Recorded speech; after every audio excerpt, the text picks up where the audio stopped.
Boa noite, muito obrigado pela presença, muito obrigado pelo apoio na prática e pela constante diligência na prática do caminho. Vamos dar sequência no texto Fukasa Zengi de Mestre Dogen. Agora para o próximo verso, que na numeração que eu coloquei, para a gente poder se localizar, número 13. Eu vou fazer a leitura primeiro desse trecho, então a gente começa a estudar os pormenores. かつて見る長盆お生座立つ十棒もこの力に一任することを言わんやまた士官神椎を念ずるの天気宝剣棒葛藤庫するの紹介もいまだこれ資料分別の欲下するところにあらず兄神通首相のよく知るところとせんや葬式の他の意義たるべしなんぞ知見の前の規則にあらざるものならんや。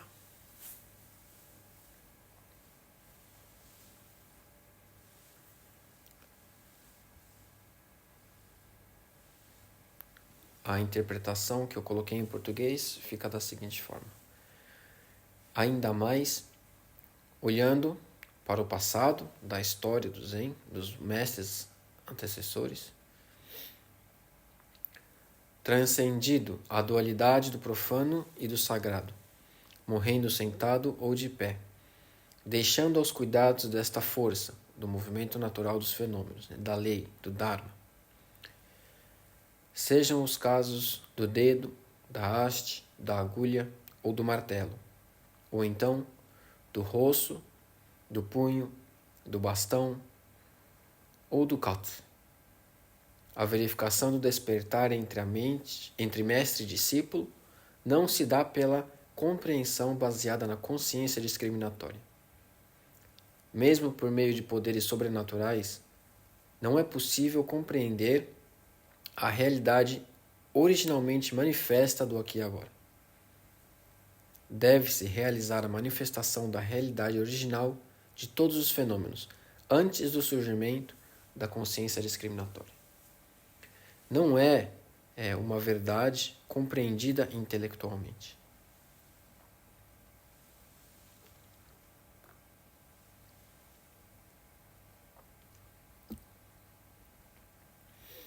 A partir desse trecho, a gente começa do Zubun. Eu percebi que eu não coloquei essa marcação no arquivo que eu enviei, então depois eu vou acrescentar essa anotação e reenvio para todos. Essa última parte que a gente entra agora, dessas três divisões, né? Dessas três partes do texto, essa última parte é onde o Mestre Dogen ele agora começa a falar sobre os méritos da prática do Zazen e também a sugerir a prática fortemente, né, para todas as pessoas.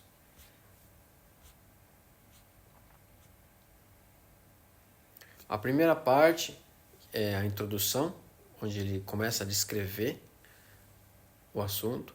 A segunda parte, que ele começa a apresentar, então, a maneira correta de se praticar o Zazen. De maneira prática, como colocar as pernas, como colocar as mãos.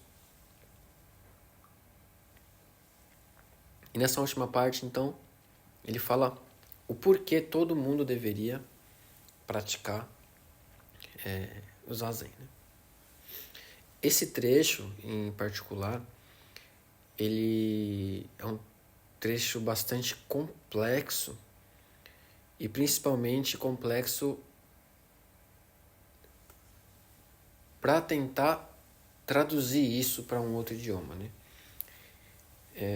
Para trazer esse conteúdo, eu venho pesquisando vários materiais, tanto em japonês, inglês, português. E esse trecho em particular, até o momento, foi o que mais divergiu entre as traduções, né?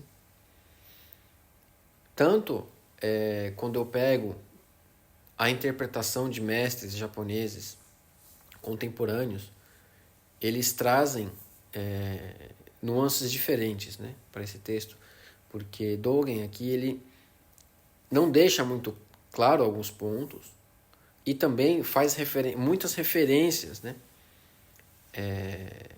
a outros koans, a outros episódios, né, compilados em livros de koans, né.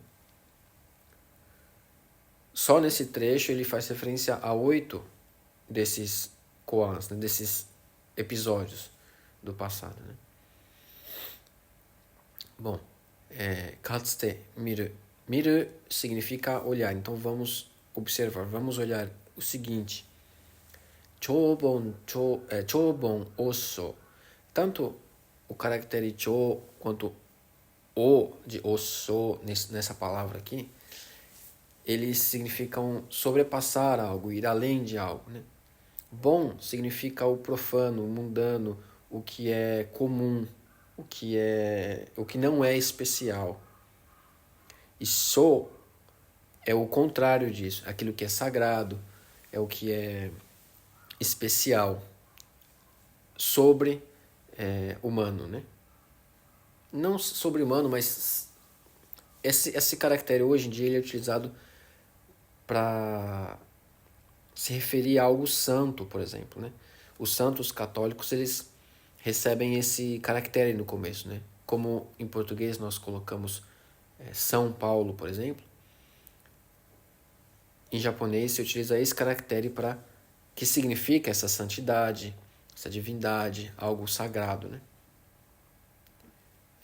Sobrepassar, ir em uma tradução mais simples, ir além disso, né? Além dessa distinção entre o que é profano e o que é sagrado. Eu prefiro utilizar o termo antes de, do que além de. Porque é antes do surgimento da ideia do profano e do sagrado. O Zazen, o despertar de Buda Shakyamuni, ele se dá nesse âmbito. Ele se dá no aqui e agora, na manifestação da realidade aqui e agora, antes do surgimento das palavras, antes do surgimento dos conceitos, antes do surgimento da ideia de profano e de sagrado.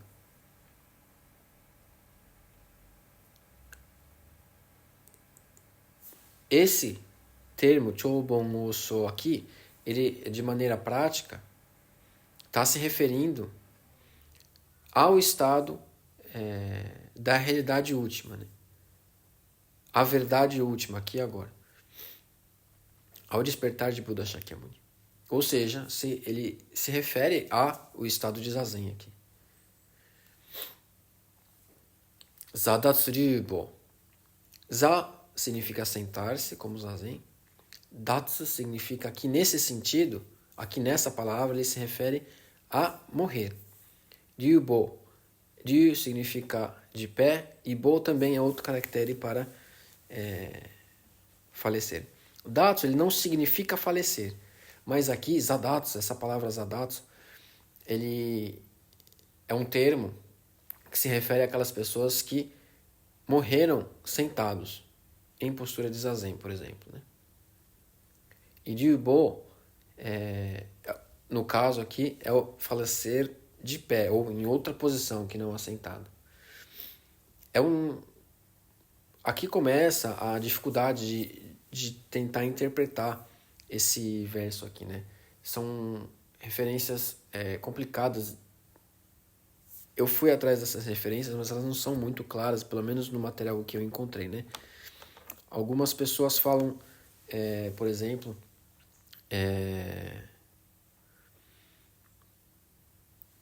de que o estado verdadeiramente livre do despertar, ele faz com que nós possamos estar nesse estado de, vai ficar redundante, mas de verdadeira liberdade, livre da ideia de profano, de sagrado, livre para poder estar no mundo e morrer no mundo da maneira que for,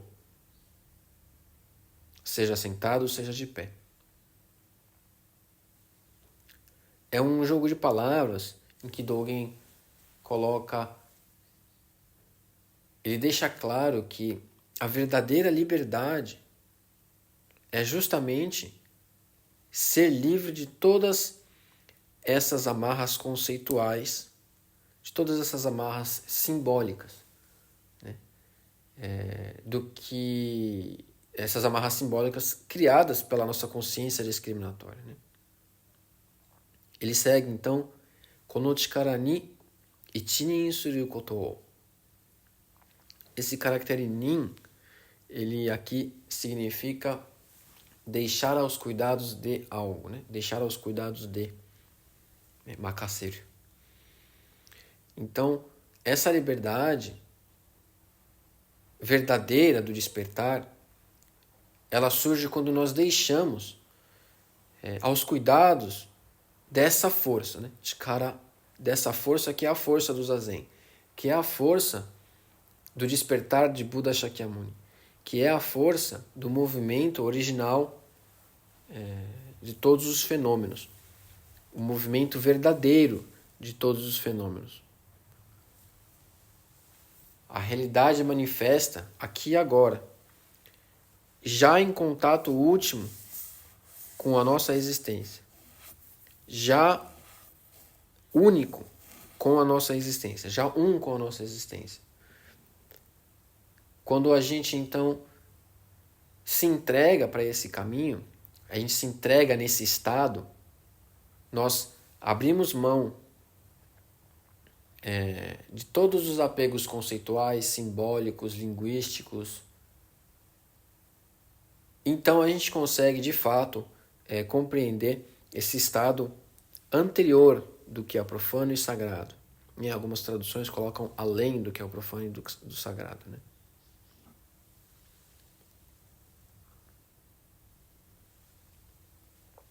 Essa frase, ela diz o que é estar em zazen, o que é estar em estado desperto, né? Esse estado, ele é antes do surgimento do gostar, do não gostar, do achar apropriado, inapropriado, do sim, do não, da vida, morte.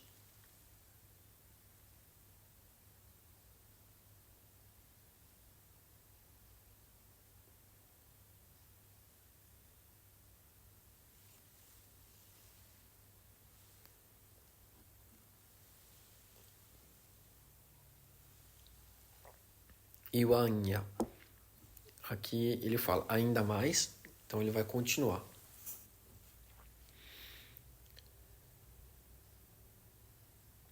Mata, também. Shikan, Shin, Tsui. Aqui são 4 caracteres que fazem referência a 4 casos de koans, né? Essa frase, Iwan ya mata shikan shin tsui o nenzuru no tenki hokkenbou katto ko suru no shoukai mo. Nessa linha só, ele traz as referências a esses 8 koans diferentes. Os 4 primeiros são shikan shin tsui. Os outros 4 são hokkenbou katto ou hokkenbou katsu. Shin significa dedo. Kan significa uma haste, né? Shin significa agulha e tsui significa um tipo de martelo. Eu vou tratar desses 4 primeiros, pelo menos, não dos 4 todos talvez, mas de alguns deles. O primeiro deles, shi, que é dedo, né? Faz referência a um caso do Mumonkan. Mumonkan é um compêndio de koans, se eu não me engano, compilado pelo monge Mumon, eu sou. Ele fala da história do monge Gutei. O monge Gutei, ele praticava nas montanhas, praticava o zazen, praticava a recitação do Sutra de Kanon. E um certo dia, uma monja surgiu no eremitério dele e fez uma pergunta para ele que ele não conseguiu responder. Eu não sei dizer qual é essa pergunta, mas ele não conseguiu responder. Provavelmente algo relacionado à natureza Buda, né? O que é a natureza Buda ou algo do tipo. Então ele, muito frustrado por não ter podido responder, ele então sai em peregrinação buscando outros mestres para continuar sua prática. Ele encontra com um mestre chamado Tenryu. O mestre Tenryu, ele ensinou o Gutei e ele costumava responder às perguntas de todas as pessoas que vinham consultar ele apenas levantando o dedo, dessa forma. As pessoas perguntavam as coisas para ele, ele levantava o dedo.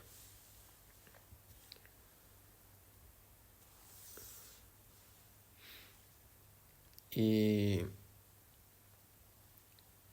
no momento em que Gutei ele consulta o mestre Tenryu sobre alguma questão, o mestre Tenryu levanta o dedo. Nesse momento, Gutei então ele desperta. Com esse caso, com esse movimento do levantar do dedo, né? Ele compreende isso de maneira profunda, de maneira verdadeira. Então ele retorna para o eremitério dele, né? E ele começa a receber alunos. Ele tem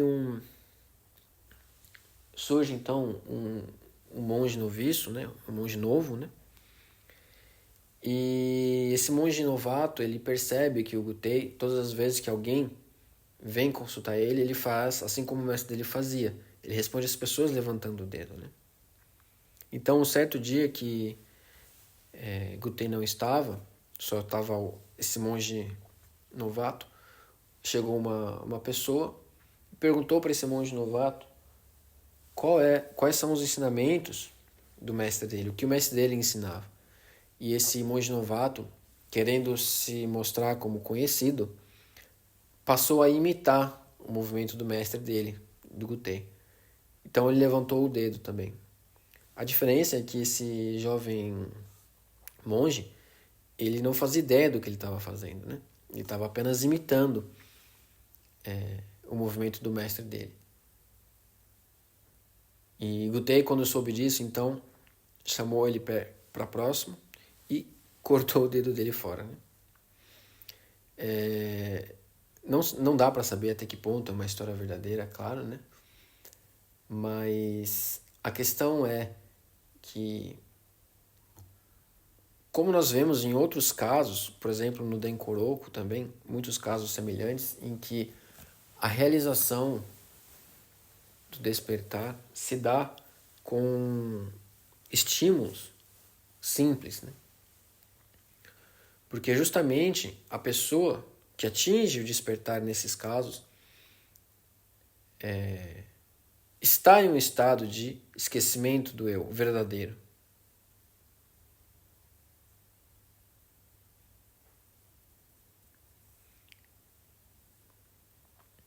E, no entanto, esse jovem monge, quando passa a imitar o mestre dele, faz um movimento, dá um ensinamento, sem saber de fato o que ele está transmitindo ali, o que de fato é aquilo.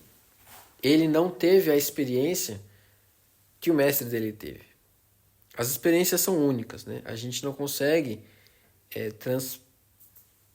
enviar a nossa experiência para alguém. A gente não consegue transmitir a nossa experiência para alguém.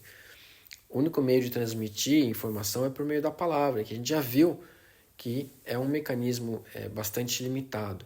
Suficiente para o nosso dia a dia, mas extremamente limitado para lidar com os fenômenos e a realidade em si, né? E sem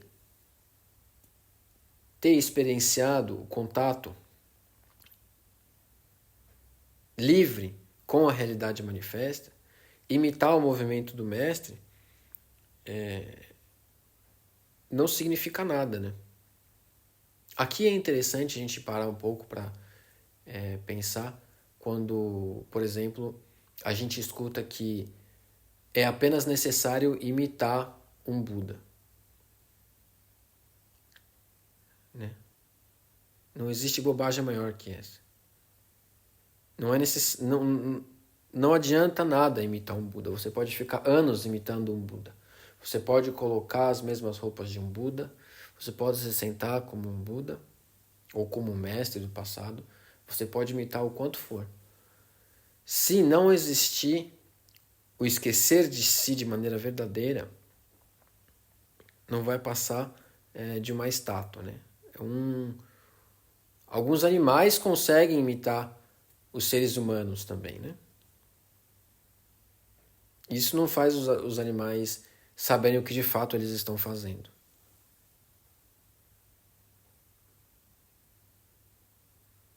Não basta apenas imitar um Buda.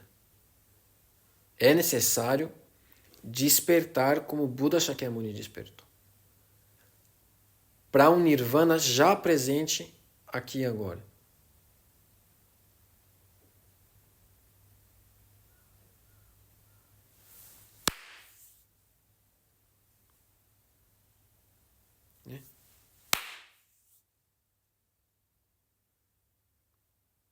Guteia fala sobre isso quando ele levanta o dedo.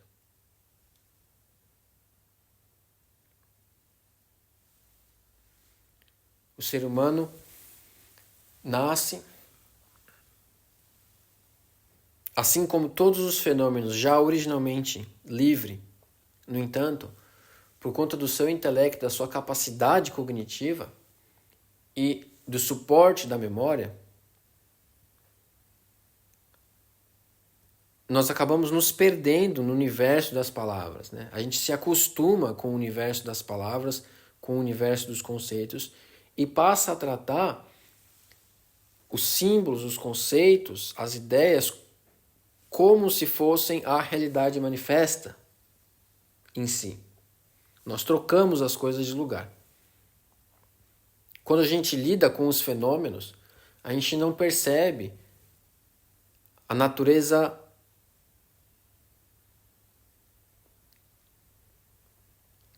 plena, completa dos fenômenos. A gente não percebe o nirvana de Buda aqui e agora. Por estarmos acostumados com as palavras, com os conceitos e substituir a realidade por essa criação da nossa consciência discriminatória. A gente busca naquilo que está diante da gente um significado, um conceito que possa satisfazer a nossa ansiedade, a nossa ânsia em criar conexões conceituais entre as coisas.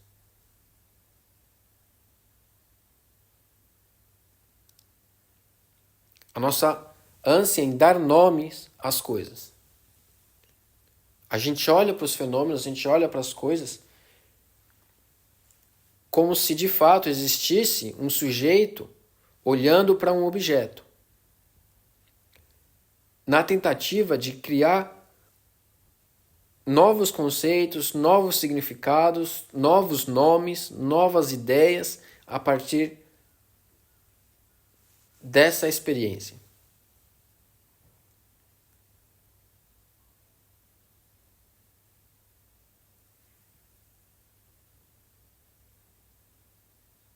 embora eu já tenha tomado metade do meu chá,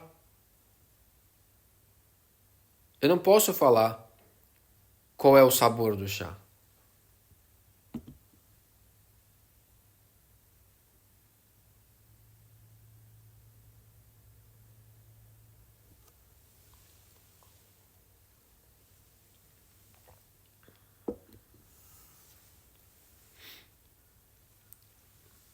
O segundo caractere, que é para haste, né, como se fosse uma vara de bambu alta, comprida, ele é também um caso do Momonka, 22º, talvez, se eu não me engano, que trata de um episódio entre Kashosonja e Anansonja, né? Makakasho e Ananda. Makakasho, aquele que recebeu a transmissão de Buda Shakyamuni direta, né? Com aquele episódio da flor. E Ananda também foi contemporâneo de Buda Shakyamuni. No entanto, ele não conseguiu o reconhecimento do despertar, né, de Buda Shakyamuni quando Buda ainda estava em vida. Então ele passa a estudar com Makakasho, ele passa a seguir Makakasho, né? Ananda foi aquele discípulo com uma memória excepcional, que foi capaz de memorizar todos os discursos de Buda Shakyamuni, né? Então, muito do que se tem sobre os ensinamentos de Buda originais, como Dhammapada, todos esses textos mais antigos, disse que foram memorizados por Ananda e assim foram transmitidos, né, pelos próximos séculos, até que os primeiros textos fossem colocados escritos, né?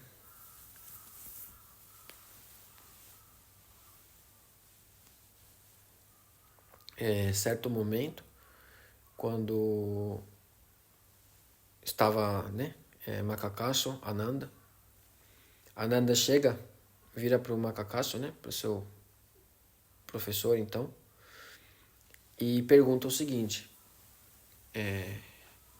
além deste manto brocado em dourado, né, isso seria a tradução ao pé da letra, mas ele faz referência ao manto de Buda.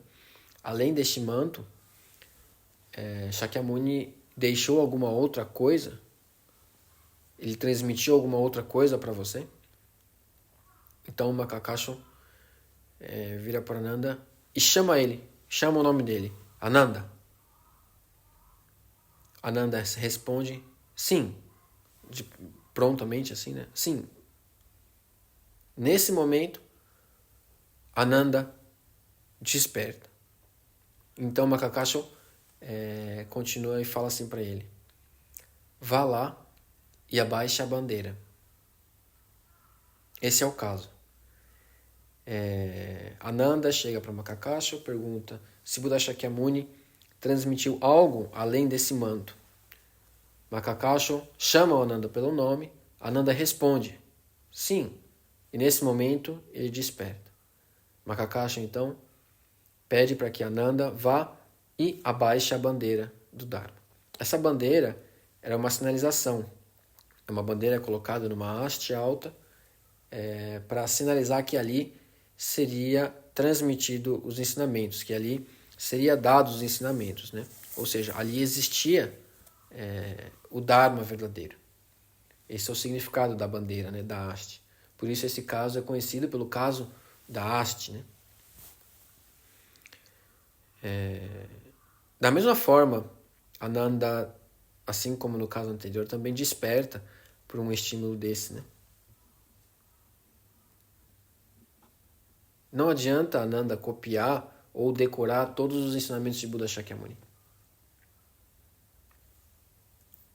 Ananda não teve esse reconhecimento quando Buda Shakyamuni ainda estava em vida. Makakasho despertou, ele teve seu despertar reconhecido por Buda Shakyamuni no sermão quando Buda Shakyamuni levanta uma flor em silêncio, e apenas Ananda responde com um sorriso, né? Ananda não compreendeu nesse instante nenhum significado secreto, oculto, ou qualquer tipo de símbolo que aquela flor pudesse representar. Não é esse tipo de compreensão intelectual. Não é essa associação de signos, de conceitos que fez Ananda despertar. Foi Ananda esquecer de si. Da mesma forma, quando... Ananda não, perdão. Eu estava falando do Ananda, mas é Makakaso. Quando o Makakaso olha para a flor, responde com um sorriso. E Buda então reconhece o despertar de Makakaso.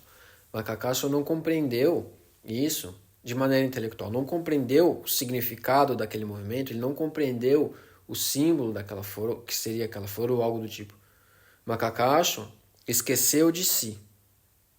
Da mesma forma, Ananda.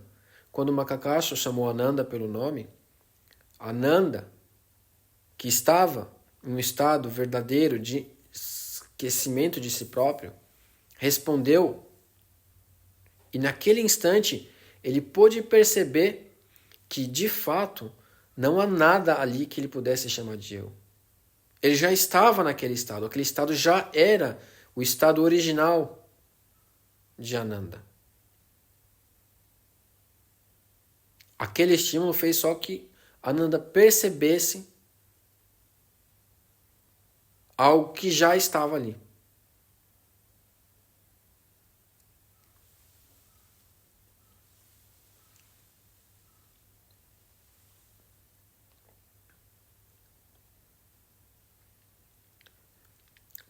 Eu pergunto para vocês, tem alguma outra coisa que Buda Shakyamuni pudesse ter transmitido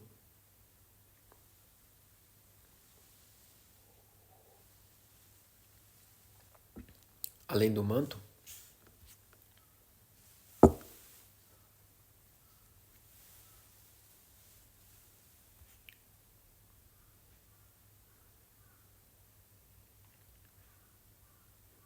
O terceiro caractere, né, de Shin, de agulha, é uma referência a um caso entre Jiju Sonja, que é Nagarjuna, e Kanadaíba.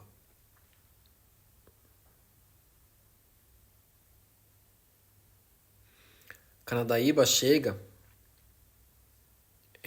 no local onde Nagarjuna ensinava, e já nesse instante Nagarjuna percebe a grandiosidade de Kanadaíba, né? Percebe já que é uma pessoa muito sábia.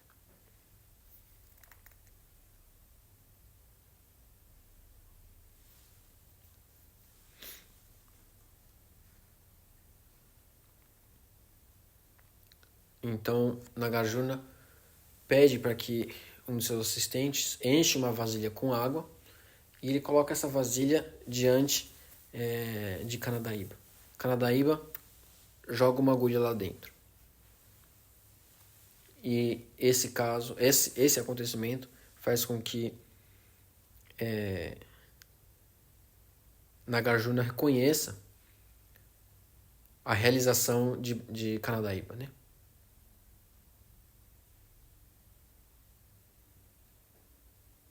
Ele coloca uma agulha dentro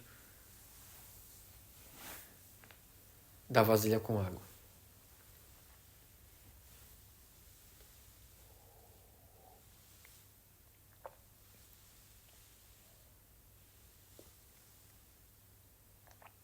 Esses casos, esses koans, eles não existem para serem solucionados como uma palavra cruzadas, por exemplo, né? Não é uma questão de associação simbólica, de compreender o significado oculto dos movimentos, dos símbolos, né? Não é sobre isso, né? Esses casos, eles nos colocam no mesmo estado de realização desses mestres do passado. A grande questão é se a gente consegue perceber isso ou não.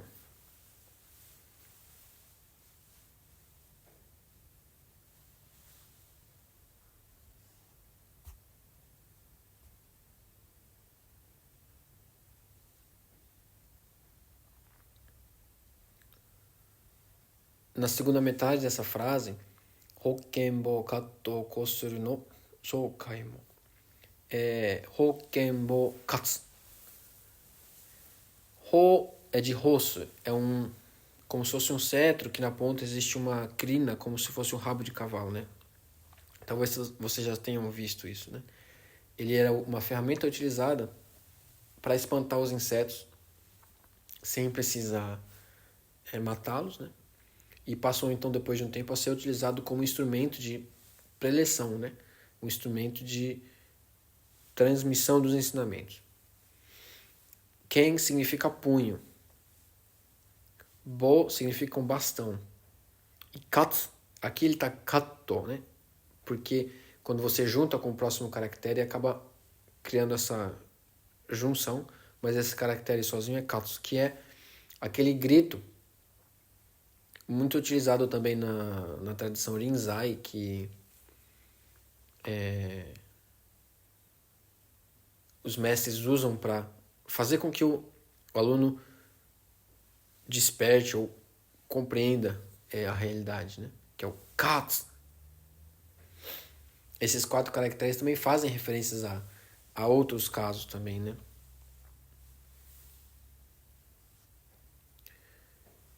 Na linha seguinte, imada kore shiryō bunbetsu no yoku gessuru tokoro ni arazu.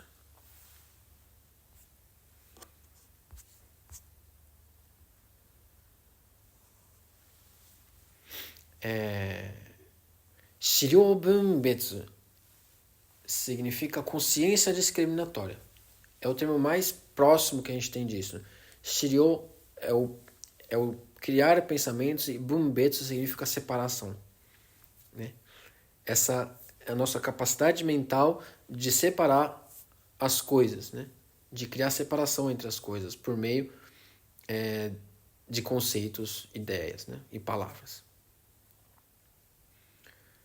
Yoku gessuru tokoro ni arazu. Não compreender a realidade não está em continuar com a nossa maneira usual de pensar sobre a realidade, de pensar sobre os fenômenos, né? Qual que é a nossa maneira usual?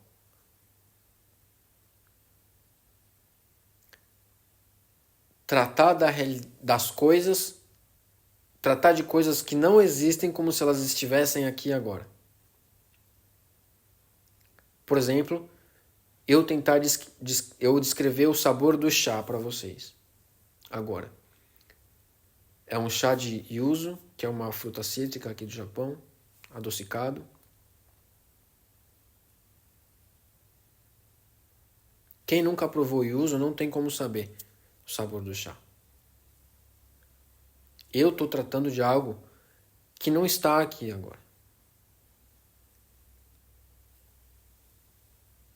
Mas eu tenho a sensação de que eu sei qual é o sabor. Isso é ilusão. Olhar para os fenômenos com a nossa mente convencional é isso.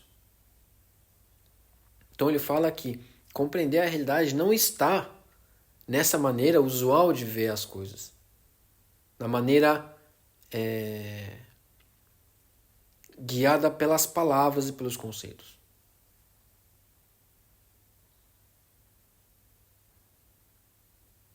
Eu posso explicar para vocês com o máximo de detalhes possível, mas de maneira nenhuma eu vou conseguir fazer com que vocês sintam o sabor do chá de yuzu.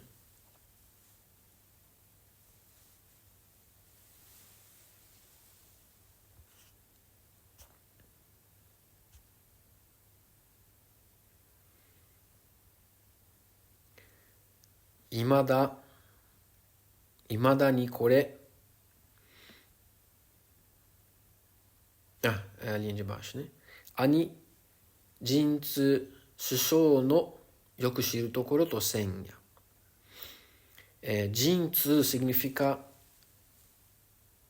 A tradução seria poderes sobrenaturais, algo extra-humano, né?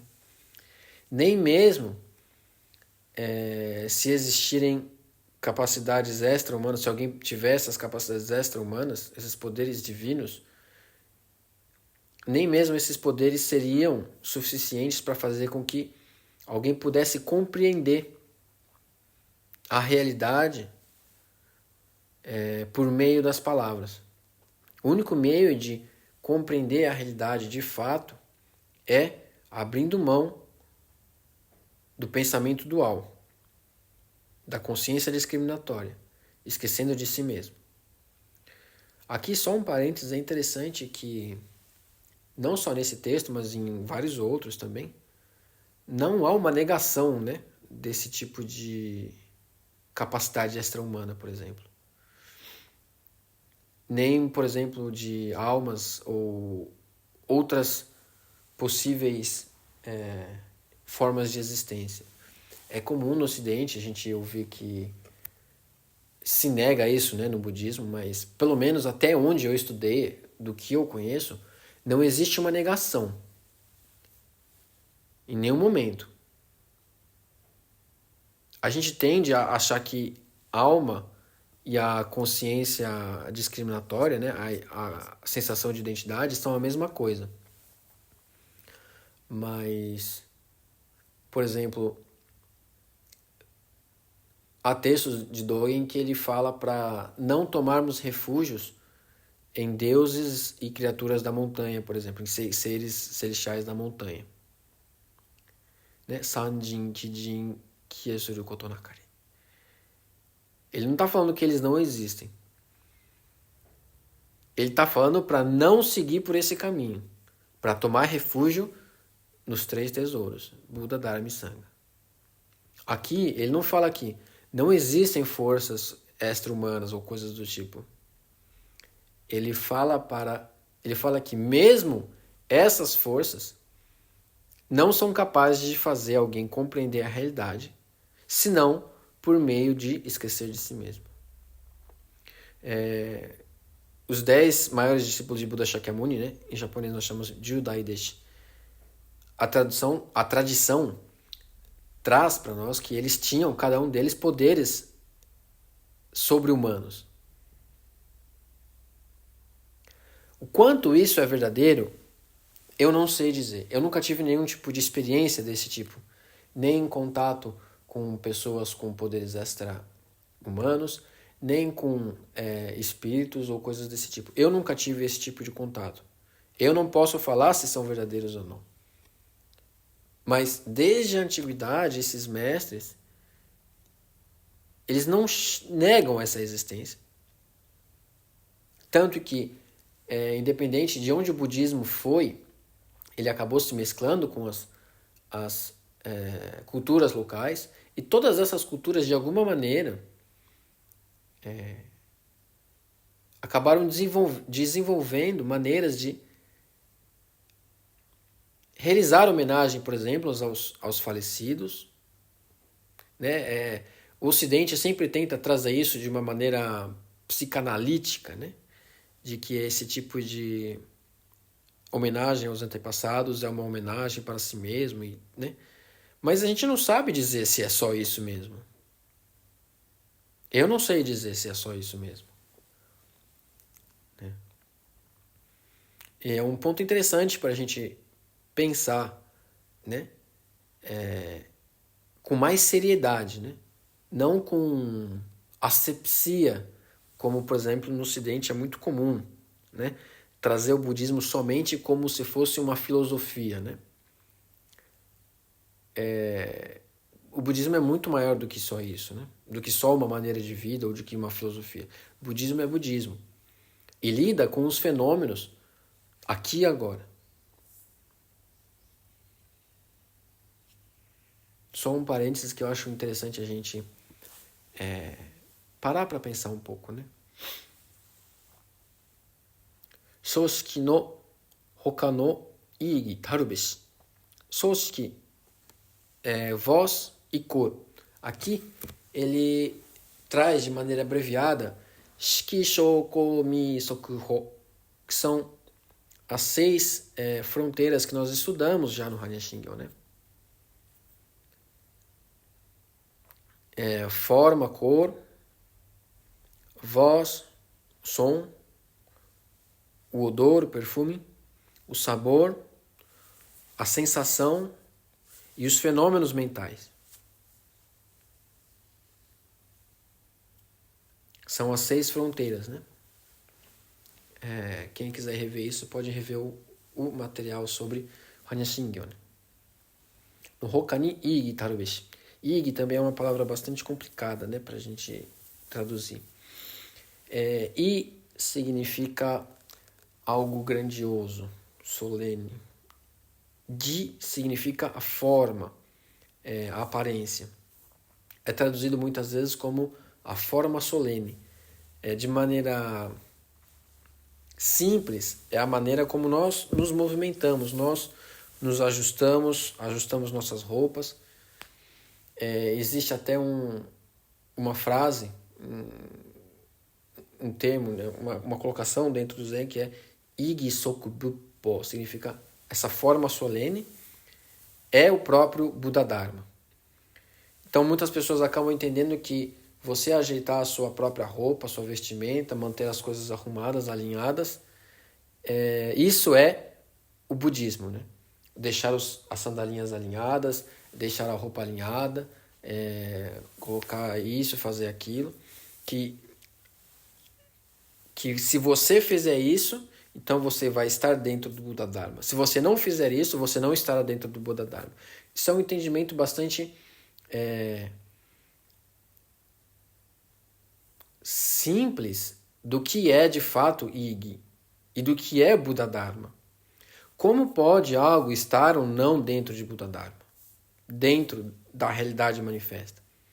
Não é pelo fato de você ajustar a sua roupa ou não que você vai estar dentro do Nirvana de Buda, que você vai estar aqui na manifestação do Nirvana de Buda ou não. Não há qualquer outra alternativa senão estar aqui agora já no Nirvana de Buda. Buda Shakyamuni foi muito claro, e eu repito isso todas as vezes. Eu, a grande terra, todos os seres, simultaneamente, somos o caminho. Ware todaichi yodo de jodos. Não é o fato de arrumar a roupa ou arrumar as sandálias que te coloca no caminho de Buda. Você já está dentro do caminho de Buda. Você já está dentro da forma solene. O que é essa forma solene? É o movimento natural de todo o universo. Como no começo, Katsutemiru, Chobon wo shou zatatsu jubou mo kono chikara ni ichinin suru koto. Ichinin suru koto. Sono chikara ni ichinin suru koto. Deixar-se aos cuidados dessa força. Qual força é essa? O despertar de Buda Shakyamuni. O Zazen. A realização da realidade manifesta aqui agora, antes da manifestação da consciência discriminatória. Isso é Igi.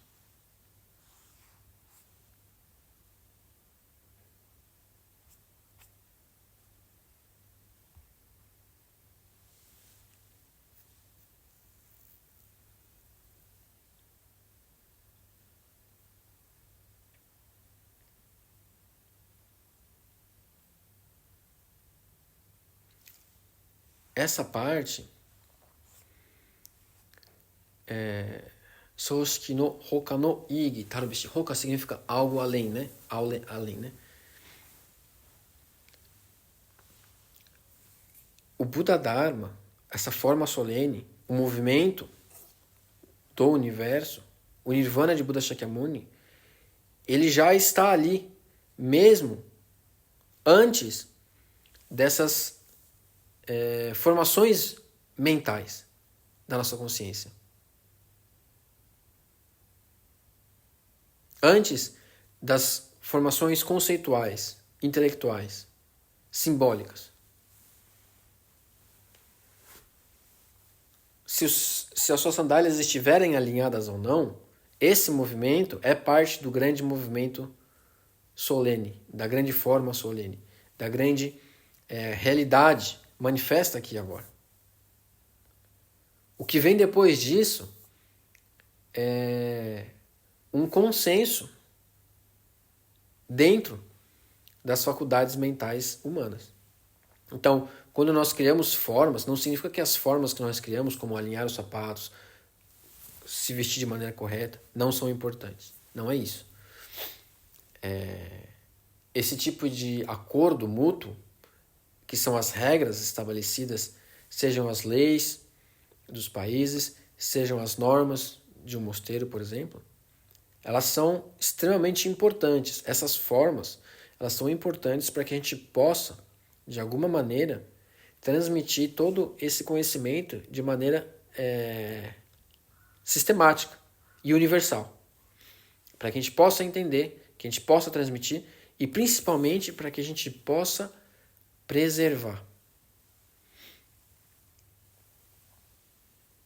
No entanto, o despertar de Buda Shakyamuni, o Nirvana, ele já está presente aqui e agora, antes de tudo isso. Nanzo chike no mae no kisoku ni arazaru mono naran ya. Chiken significa essa compreensão intelectual. Nossa consciência discriminatória. Kisoku é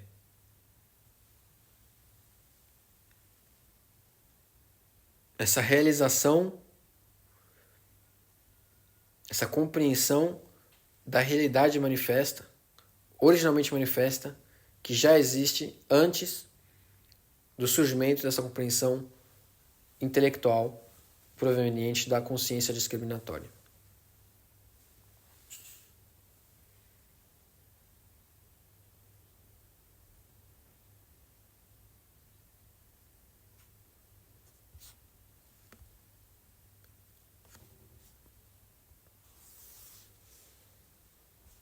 Para ler novamente a interpretação desse trecho, que é um trecho bastante difícil de trazer para o português, fica mais ou menos assim. Ainda mais olhando para essas histórias, para essas experiências desses mestres do passado, que já transcendido a dualidade do profano e do sagrado, seja morrendo sentado ou de pé, deixam aos cuidados, ou deixando aos cuidados dessa força do Zazen, do movimento natural dos fenômenos, do Dharma.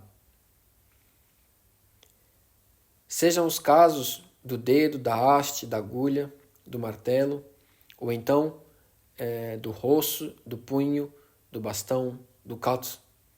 A verificação do despertar entre mestre e discípulo não se dá pela compreensão baseada na consciência discriminatória.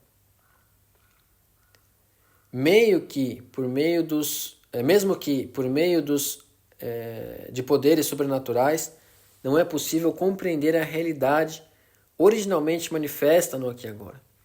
Deve-se realizar a manifestação da realidade original de todos os fenômenos antes do surgimento da consciência discriminatória. Não é algo que não é uma verdade que pode ser compreendida de maneira intelectual. E aqui eu finalizo. Caso alguém tenha algum comentário, alguma questão, por gentileza, se manifeste.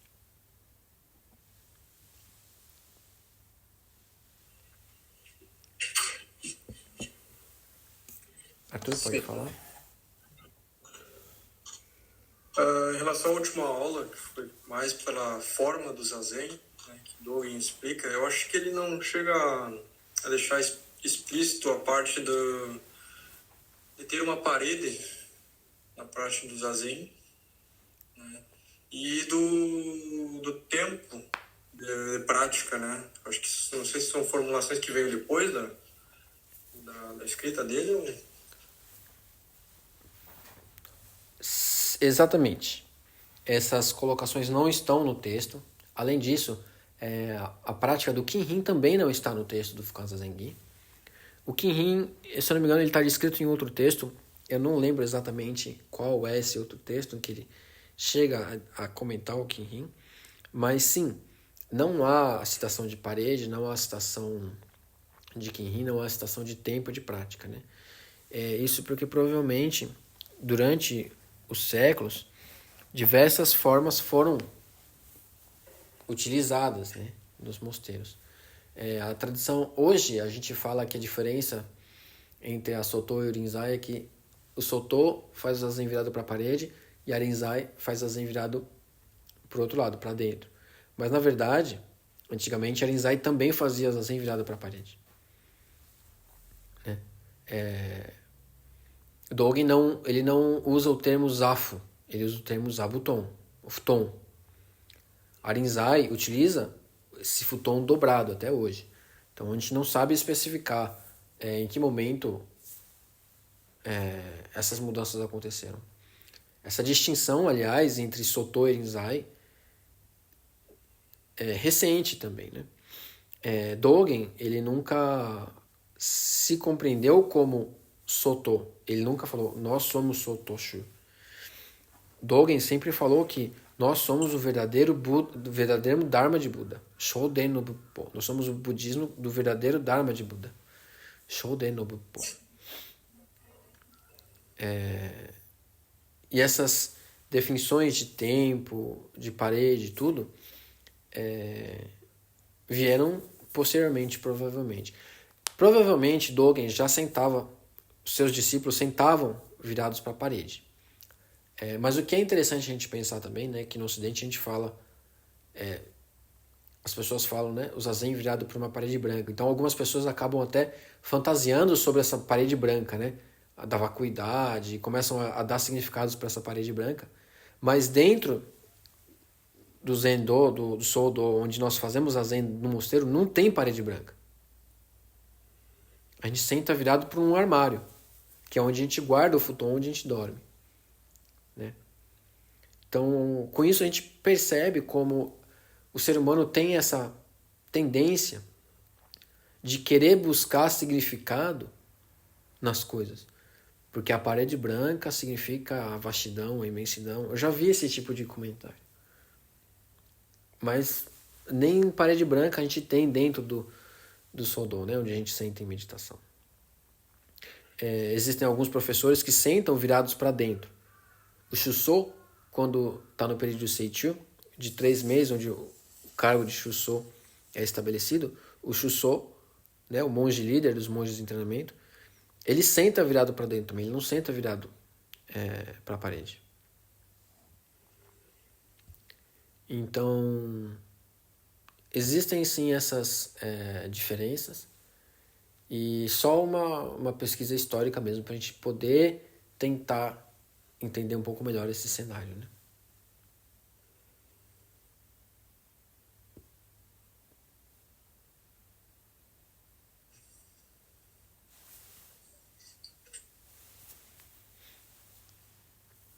Fábio, pode falar. Sensei e Arthur-san, com relação a isso, uma vez eu estava lendo um trabalho de doutorado, né, de uma escritora de Minas Gerais, da Juiz de Fora, sobre os 10 passos do touro. E aquela história, né, da evolução espiritual, dessa busca e tudo mais. E tinha uma parte lá, eu esqueci até de marcar, mas depois eu vou procurar, porque eu imprimi todo esse trabalho dela, e depois eu posso procurar o senhor e tirar uma foto e mandar. Deu para entender, a leitura não foi muito assim, foi uma leitura rápida, mas deu para entender com relação a essa questão da parede. Teve um momento lá que parece que ela queria dizer que a parede era esse obstáculo que a nossa mente cria que nos impede de ver, né? de ultrapassar assim, as fantasias, os pensamentos, tudo isso constitui uma parede. Aí o fato da gente estar sentado e olhando para esses pensamentos, olhando para para todo esse fluxo da mente, é como se eles constituíssem uma parede, um obstáculo que nos impede de ver o outro lado, né? Foi mais ou menos assim. Eu vou procurar, é só um parágrafo pequenininho, eu fiquei curioso, até perguntei também, falei com o meu mestre, o monge Gensho, e aí a gente conversou assim também muito rapidinho, até porque a gente estava no sextim, não deu para entrar em detalhe, né?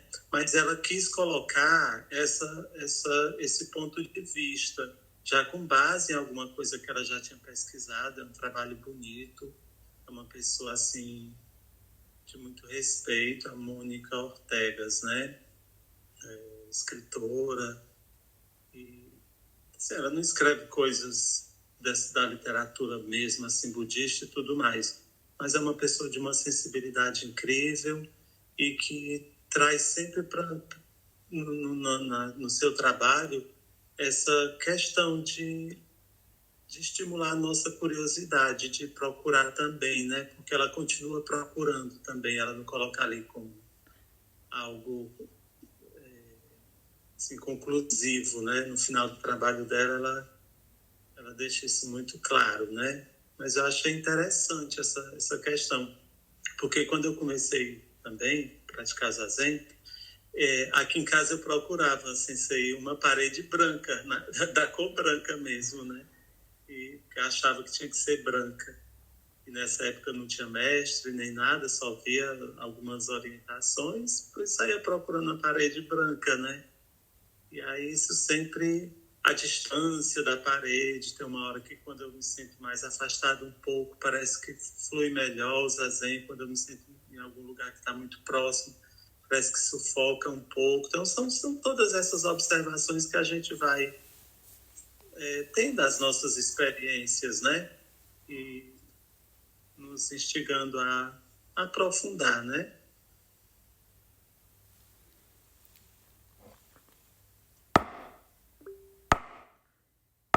Você consegue escutar esse barulho?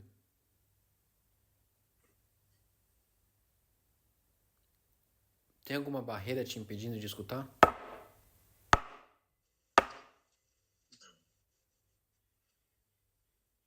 Vou fazer de novo.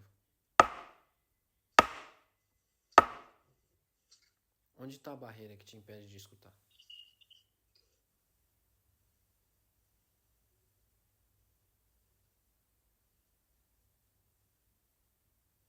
Aí o som eu escuto normal, mas talvez a barreira seja pensar som de quê? Que som é esse? Está já.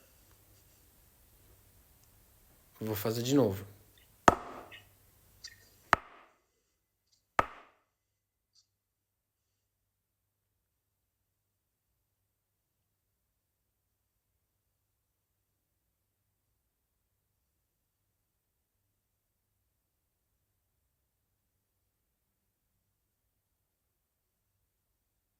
Aonde você está agarrando?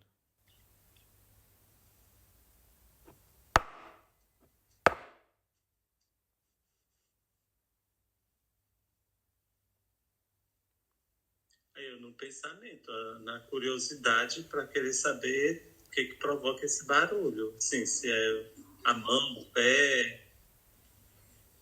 Essa questão conceitual mesmo, né? Que é isso que para mim se torna, né, assim, uma barreira mesmo. Não sei explicar direito. Assim.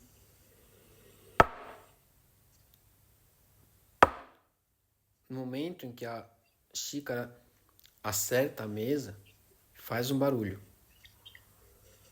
Esse som toca o nosso ouvido. Assim que essa vibração acaba, o som acaba e o silêncio retorna. Por que que isso já não é o suficiente?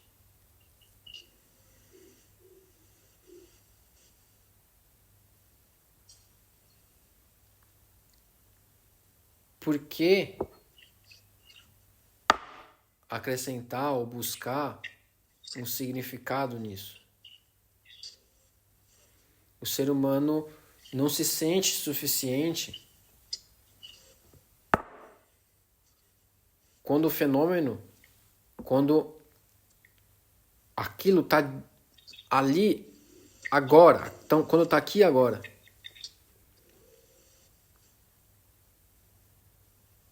A gente não consegue capturar isso de maneira alguma. Só que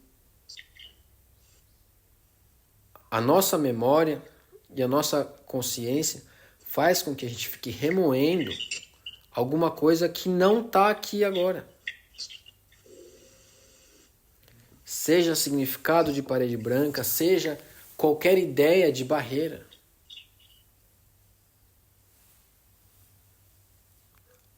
A ideia de uma barreira faz com que você acredite que existe uma barreira.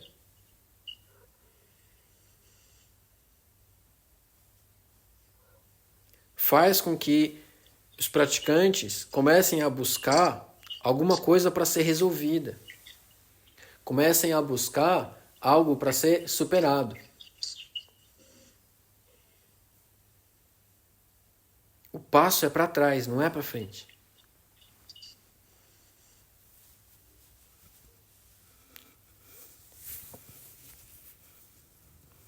A gente precisa perceber isso, esclarecer isso. Arthur, queria perguntar alguma coisa? Sim, uma última pergunta só. Em relação a essa afirmação que você fez antes na minha pergunta, que era sobre quando o Dogen falou que é do verdadeiro Dharma, né, e tudo mais. Eu já vi outras explicações antes que, em relação a essas afirmações que Dogen fazia, quando, por exemplo, quando Dogen voltou da China, né, com essa ideia de passar agora o verdadeiro budismo, né, a verdadeira tradição. Eu não sei se é por causa das tradições que dá essa impressão para mim, mas essas afirmações, assim, dizer que aquilo que ele pratica é o verdadeiro budismo, não são, de certa forma, meio egoístas, não sei.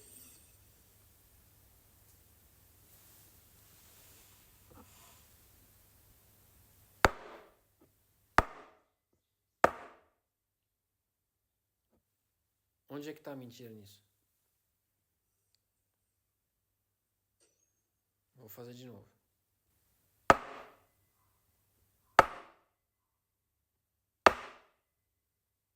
Quando eu acerto a caneca, a xícara na mesa, você ouve o barulho? Sim. Quando eu não bato, você não ouve? Não. Quando Dogen voltou da China e foi perguntado qual que é esse Dharma verdadeiro que ele trouxe, o que ele trouxe de tão especial, o que ele respondeu? Os olhos são na horizontal e o nariz é na vertical. Tem alguma mentira nisso?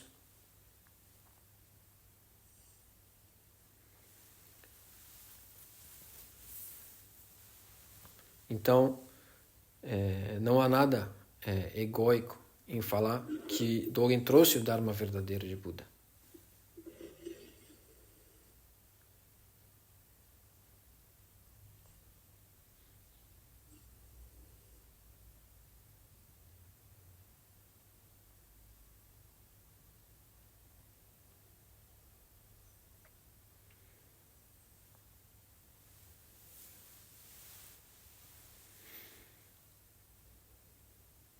Podemos encerrar por aqui? Alguém tem mais alguma pergunta? Algum comentário?